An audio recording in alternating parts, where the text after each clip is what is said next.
bagian undian yang ditentukan bagi suku Manasye, sebab dialah anak sulung Yusuf, ialah demikian.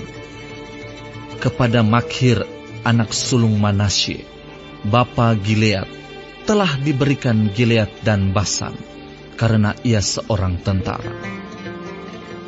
Jadi bagian itulah yang ditentukan bagi anak-anak Manasye yang lain, menurut kaum-kaum mereka, yakni bagi Bani Abiezer, Bani Helek, Bani Asriel, Bani Sekem, Bani Hefer, dan Bani Semida.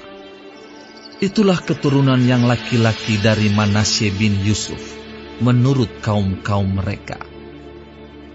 Tetapi Zelafehat bin Hefer, bin Gilead, bin Makhir, bin Manasye, tidak mempunyai anak laki-laki, tetapi hanya anak perempuan. Inilah nama anak-anaknya itu: Mahla, Noah, Hokla, Milka, dan Tirsa. Mereka datang menghadap Imam Eleazar dan menghadap Yosua bin Nun serta para pemimpin, dan berkata, Tuhan telah memerintahkan kepada Musa untuk memberikan milik pusaka kepada kami di tengah-tengah saudara-saudara kami. Sebab itu diberikannya kepada mereka milik pusaka di tengah-tengah saudara-saudara ayah mereka, sesuai dengan titah Tuhan. Demikianlah kepada suku Manasye jatuh 10 bidang tanah, selain dari tanah Gilead dan Basan yang di seberang Yordan. Sebab anak-anak perempuan Manasye telah menerima milik pusaka di tengah-tengah anak-anaknya lelaki. Sedang tanah Gilead ditentukan bagi anak-anak lelaki Manasye yang lain. Jadi, batas daerah Manasye ialah dari Asyir ke Mikmetat yang di sebelah timur Sikem. Kemudian batas itu terus ke selatan, ke daerah penduduk En-Tapuah. Tanah Tapuah adalah kepunyaan suku Manasye, tetapi kota Tapuah, dekat batas daerah Manasye, adalah kepunyaan Bani Efraim. Kemudian batas itu turun ke sungai Kana, ke sebelah selatan sungai itu.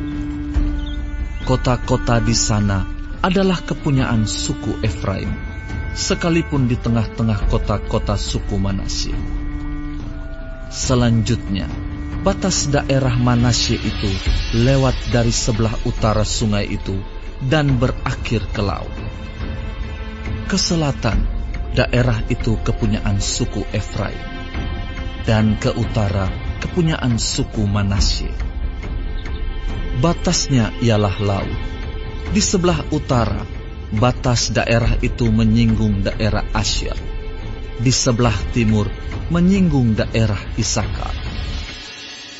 Tetapi di daerah Isakar dan Asyir, ada juga kepunyaan suku Manasye, yakni Bet-Sean dengan segala anak kotanya, Yibleam dengan segala anak kotanya, penduduk Dor dengan segala anak kotanya, penduduk Endor dengan segala anak kotanya, penduduk Taanak dengan segala anak kotanya, dan penduduk Megido dengan segala anak kotanya, yakni ketiga daerah bukit itu.